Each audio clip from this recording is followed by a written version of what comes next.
Okay, hello everybody. So would you please, we can start with the first slide of my PowerPoint, and in the meantime, I will try to introduce myself a little bit.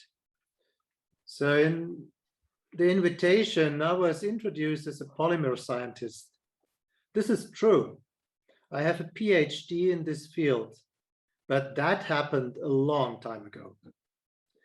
In the meantime, I have reorganized companies in numerous management positions and developed and implemented product and process innovations in several industries.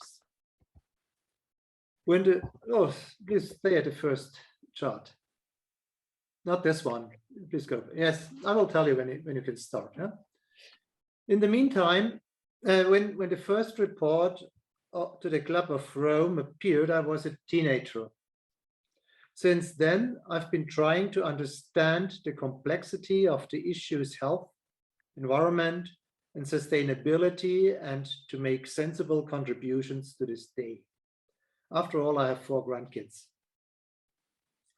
Anyone who expects me to present in the spirit of the mainstream will be disappointed.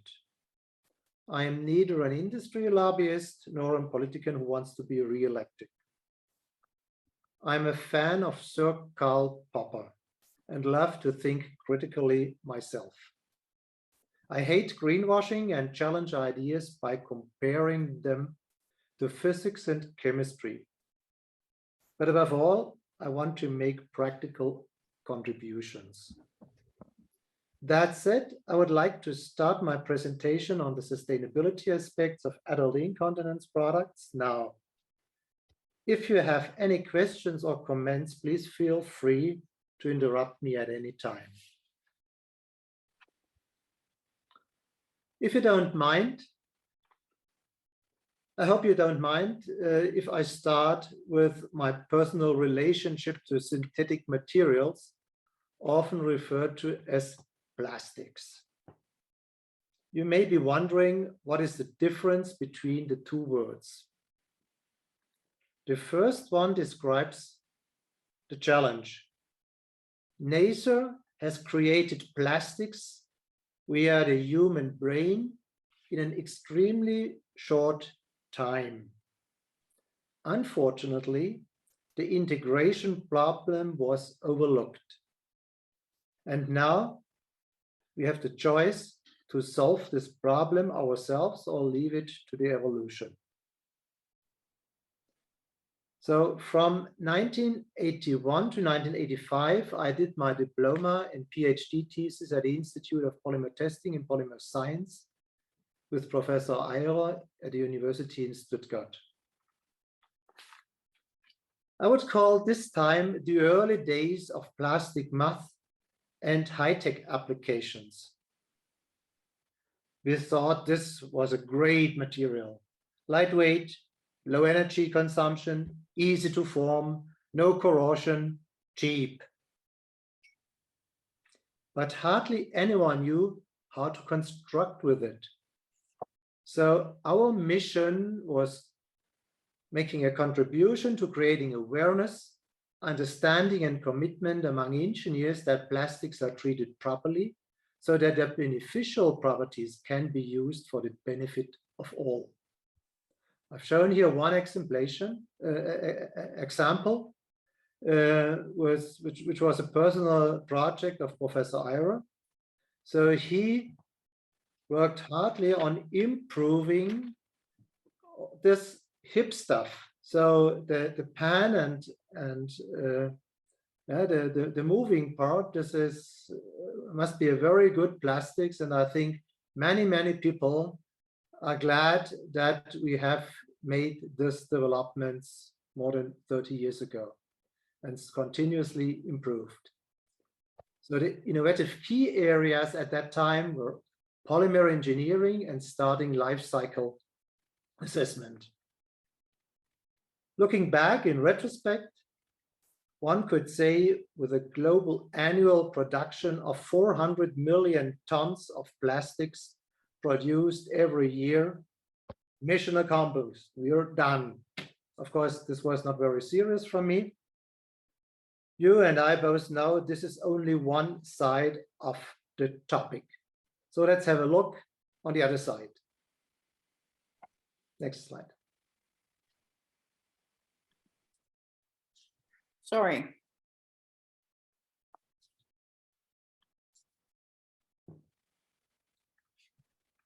Since 2021, I joined the EndPlasticSoup of Rotary.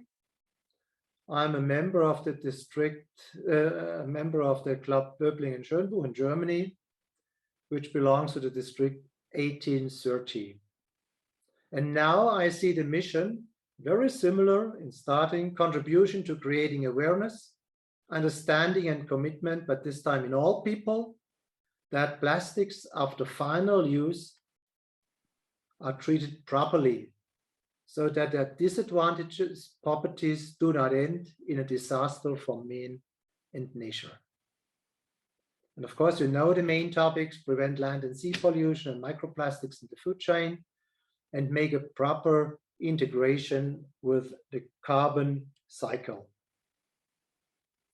Of the many applications, single-use packaging is seen as particularly critical. And that finally brings me to our topic and my current professional relationship to plastics. Next slide.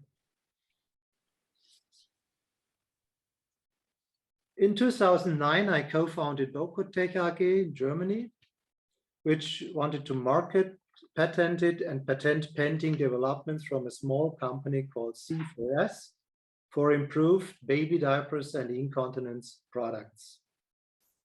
We learned that the industry is running other topics. And so we said, okay, I said, if we want to be successful, we have to found an own company which takes such products to the markets. So in 2020, I co-founded Hyper Innovations in Germany to develop, produce, and market innovative hygiene products.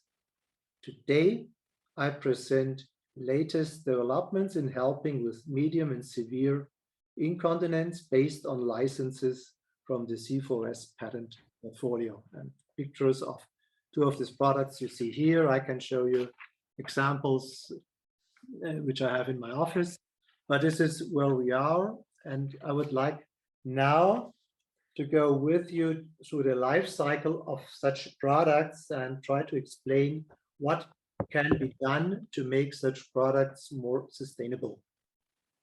Next slide. Starting with the needs and the situation.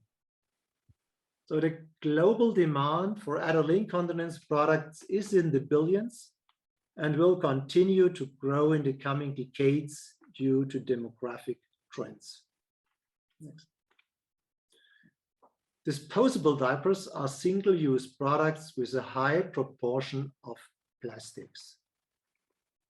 Reusable products are not a real option for a variety of reasons, e.g. the workload of caregivers and health issues. Maybe you know there is some hybrid products coming to the market, but it very often fail because this is very often not the best solution. But okay, hybrid means you have something like a pant, and inside you have an absorbent disposable pad, and such pads consist of polymers and natural fibers. One component for the high urine absorption and dryness of the absorbent core is a synthetic material called superabsorbent polymer. I have here a bag here, and the superabsorbent, this is like sugar if you have it in your hand. And if you put it into water, it swells heavily and contains the water in a gelious state.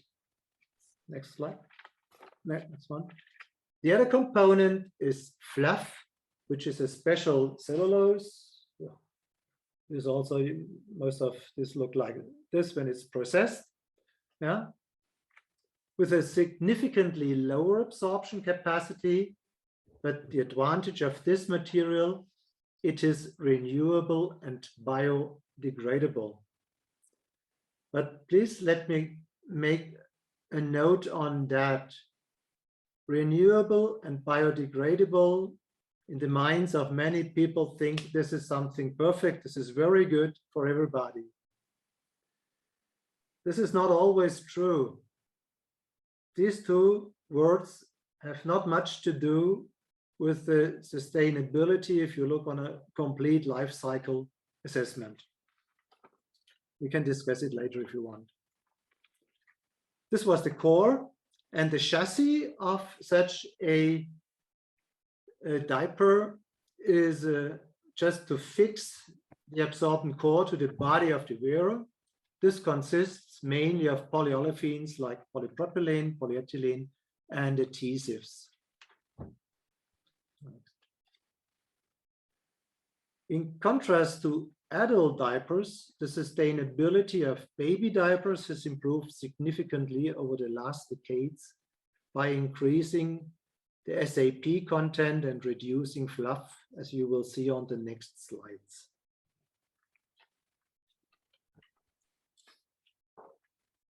You see here charts from EDANA, which is an European industry association. They are difficult to read in my slides, but this was not my intention to go through the details of these charts. If someone wants to see them in detail, I recommend downloading the report from the website of EDANA. Next. I just wanted to get the message across. You see on this chart in the circle that the global warming results have improved with the baby diapers over the last 30 to 40 years. The older of us may remember the giant diaper packs we used to have many years ago. And the reduction in weight within 30 years was about 50%.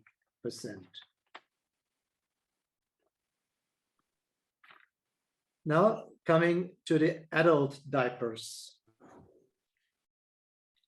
They are all often still reminiscent of enlarged baby diapers from the last century. And here the question arises, where are human dignity and environmental protection? Are they not important? My answer is no. Both aspects are very important, and there's more. You may be wondering what can be improved.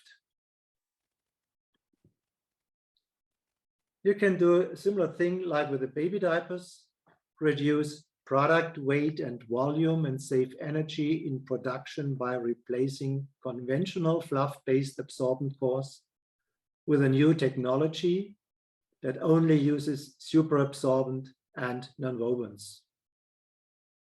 This means from a originally product which has about 30% of polymers, you get to a product which might have 100% polymers and no renewable fiber anymore.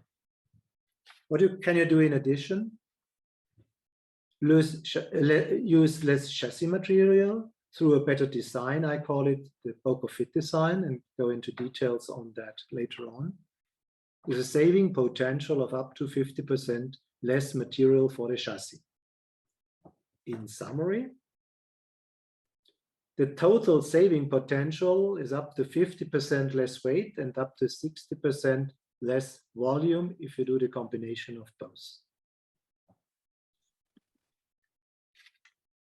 Now is the question, what distinguishes a Boco-Fit chassis from a conventional ones? On the left side, you see the Boco-Fit design, on the right side, the current design. The products on the left side, the Boco-Fit products, are fixed in another way to the body like the conventional ones. The conventional ones are just fixed with a belt.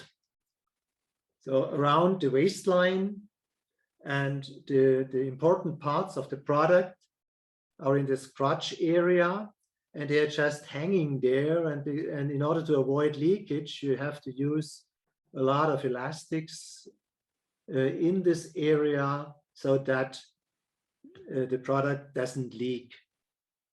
The poker fit design is, we call it, it's the principle of a climbing harness. So you see around the legs, the fixation of the products, and around the waist.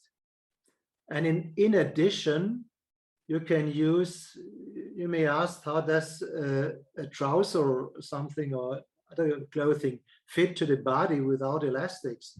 Very simple. The textile industry using darts. And with darts, you can improve the fit of a product. And the same thing we are doing with this poker fit designs. This all results in a more precise positioning with less use of materials.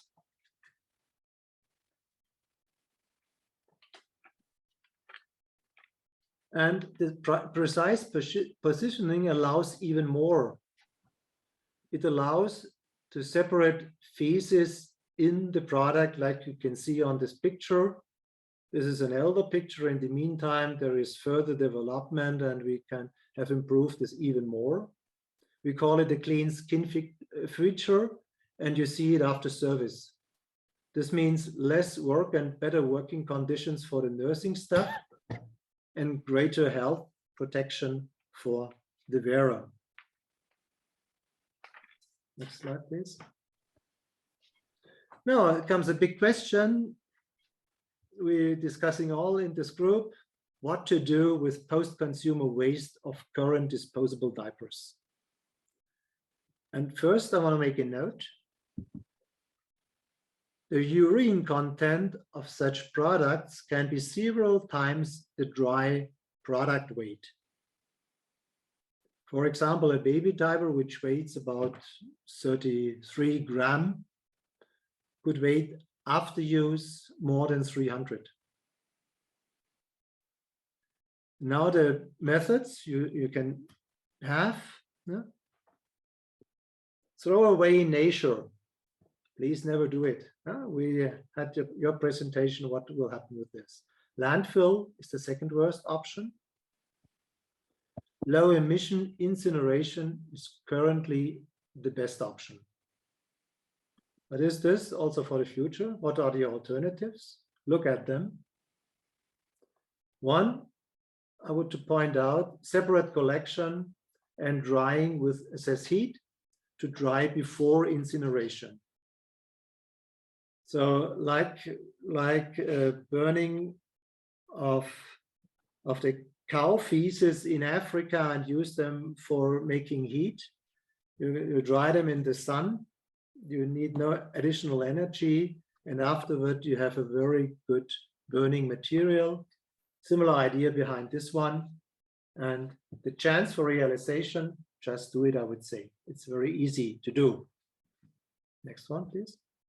Composting. This is something most people want to have with incontinence products, baby diapers, or all other things. It's easy, throw it away and it will compost.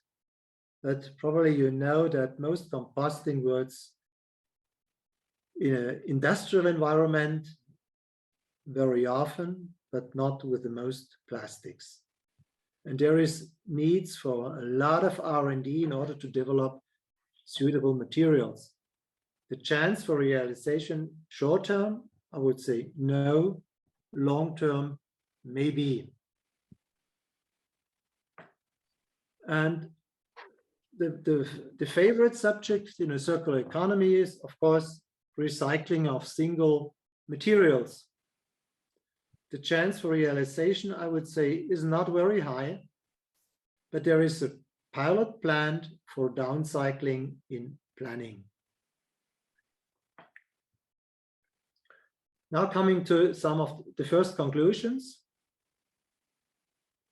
increasing the amount of plastics in adult diapers makes the products more sustainable if they are properly disposed afterwards. The higher amount of plastic in the product has a lower impact on the overall plastic consumption when the higher quality results in fewer changes. And there is good reasons for that. But of course, this depends on the habits of the caregivers, and not seldomly products are changed even if it's not needed, because of course the people fear leakage or have no time at another time and so on, and this gives additional volume to the waste. Next one. The currently best disposal method is incineration in suitable plants with recovery of the energy stored in the organic material. And this method can be optimized by pre-drying using excess heat, as explained earlier. Now, summary. Is this bad news for friends of circular economy and of EndPlasticSoup? I personally would say no, and I will try to explain it in the next charts. Because the question is, how does the carbon cycle work in nature? Have you ever thought about recycling of wood and trees and other plants? I think all of you know that they are always start from the beginning with carbon dioxide, sunlight, water, and other stuff, and create oxygen and sugar and other molecules which grow the plants. So, and this is the recycling work of nature. And when we talk about recycling, we want to use a material which we created and to make this material once again. I never thought that this really worked with post-consumer waste. And so the question is, could this photosynthesis also be good for a circular economy? I would say it could. Artificial photosynthesis already produces molecules in the laboratory from which, e.g., plastics can be made. And if that worked on a large scale, would be fantastic. Carbon dioxide would be a ubiquitous source of raw materials. We would not be depending on putting in other guys that we get carbon-based products. And if that or similar methods don't work, then I would say, please think of the time it takes to change the current state. And how does it look? More than 90% of all fossil raw materials are simply burned to make electricity, heat, and to drive motors. The rest is used to make man-made materials like plastics and medicines. Around 80% of the electricity generated worldwide is based on burning of fossil raw materials. And I think most of you know that a lot of coal-fired plants are in planning and in construction. The third thing is recycling of post-consumer organic waste, and I would include in this item plastics, paper, textiles, and things like that, is actually a downcycling if it works at all. So with incineration, we can at least reduce sea and land pollution in the meantime, until we have maybe better solutions. And don't expect that this solution come immediately and very, very fast.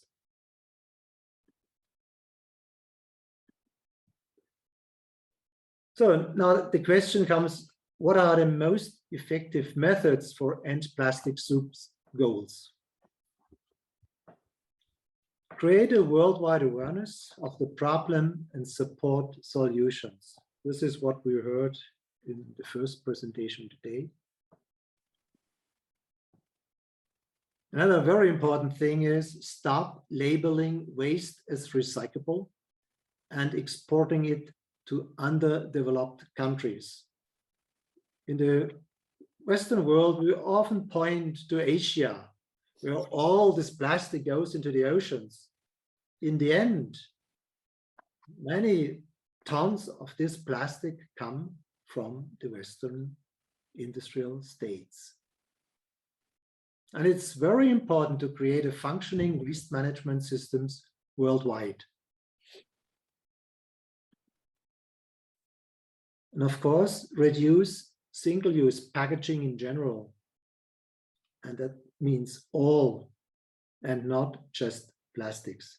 I could show you an example if you'd like, where a local grocery store took out a plastic bag with 8 grams per square meters in weight and put in a paper bag with 40 grams per square meters. And of course, it was because plastics has a worse image compared to paper. But in the end, they replaced the more sustainable solution by a worse one. Next one. And of course, encourage everyone to consider what consumption is really necessary for their well-being. Summing up in 2 words, I would say, stop littering. Thank you.